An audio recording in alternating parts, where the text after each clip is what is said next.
चहाचा मसाला फक्त एक चिमूटभर टाका, चहाची चव 100% वाढवा। आणि यात मी एक अशी वस्तू टाकली आहे ज्याच्यामुळे आपली कंबरदुखी, अंगदुखी आणि चिकनगुन्यामुळे जे अंगदुखी होते ती सुद्धा बसते आणि इम्युनिटी सुद्धा खूप छान वाढते। तर रेसिपीला सुरुवात करूया। सुरुवात करण्याआधी तुम्ही जर ही रेसिपी फेसबुकवर बघत असाल तर माझ्या पेजला फॉलो करा आणि यूट्यूबवर बघत असाल तर माझ्या चॅनलला सबस्क्राईब करा। त्याचबरोबर लाईक, शेअर आणि कमेंट नक्की करा आणि व्हिडिओ पूर्ण बघा। हॅलो फ्रेंड्स, मी लतिकाच किचनमध्ये तुमचं स्वागत आहे।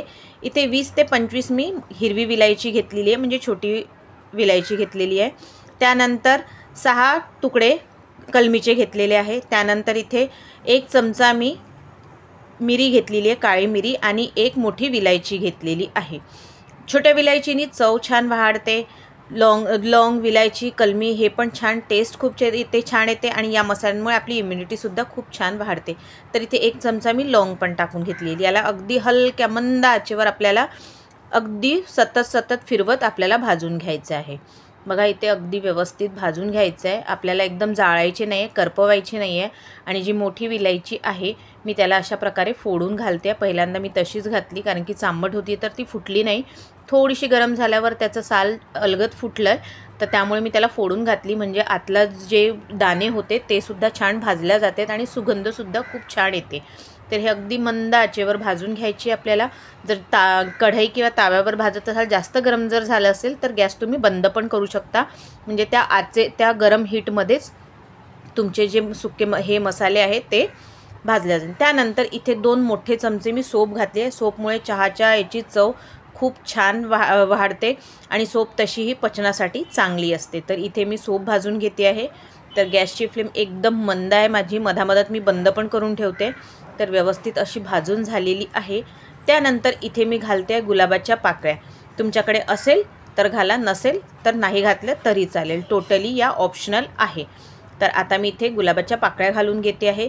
त्याचबरोबर इथे जायफळसुद्धा घालायचं आहे। जायफळ घालतानाचा व्हिडिओ आलेला नाही, त्याबद्दल सॉरी।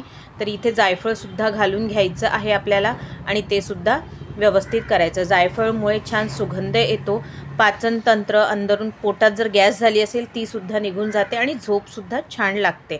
तुम्ही हे चहातसुद्धा घालू शकता, काळ्या चहातसुद्धा घालू शकता आणि दुधातसुद्धा मुलांना घालून देऊ शकता। हा मसाला तुम्ही काळ्या चहात आणि दुधातसुद्धा वापरू शकता। आता इथे बघा सगळे छान व्यवस्थित भाजून झालेले आहेत। आता याला थंड होऊ द्यायचं। गॅसची फ्लेम मी बंद करून घेतलेली आहे। याला आता छान गार होऊ द्यायचं। तोपर्यंत बाकी जे पावडर फॉर्ममध्ये माझे काही मसाले आहेत ते सुद्धा घालून घ्यायचे आहेत। तर आता इथे मी सांगणार आहे की ज्याच्यामुळे आपल्याला चिकनगुनियाची अंगदुखी, कंबरदुखी, साधी अंगदुखी असेल ती सुद्धा दूर होते, ते म्हणजे हे आहे अश्वगंधा पावडर। 3 मोठे चमचे मी अश्वगंधा पावडर घेतलेले आहे। तुम्हाला मेडिकल स्टोअरमध्ये खाण्यासाठी अश्वगंधा पावडर ते मागायचं, म्हणजे आपल्याला इझिली अवेलेबल होते। याच्याने इम्युनिटीसुद्धा खूप बूस्ट होते। त्यानंतर इथे 3 मोठे चमचे मी सुंठ पावडर घेतलेली आहे। माझ्याकडे पावडर होती म्हणून मी ती घातलेली आहे। तुमच्याकडे सुंठ असेल तर ती ड्राय रोस्ट करून घ्यायची, सोबत सगळ्या मसाल्यांबरोबर ती सुद्धा कापून घालून घ्यायची आणि ड्राय रोस्ट करून घ्यायची। त्यानंतर ड्राय रोस्ट केलेले आपले जेवढे जिन्नस होते तेवढे सुद्धा मी घालून घेतलेले आहे आणि याला मिक्सरमध्ये छान बारीक करून घ्यायचं। आपण जेव्हा हे बारीक करतो तेव्हा त्याचा सुगंध इतका छान यायला लागतो आणि चहात किंवा दुधात जेव्हा हा मसाला घालतो त्यावेळेस खूप मस्त अशी चहा किंवा दूध खूप छान लागते। तर हे बारीक करून घेतली। तुम्हाला यात हवं तर हळदसुद्धा तुम्ही घालून घेऊ शकता।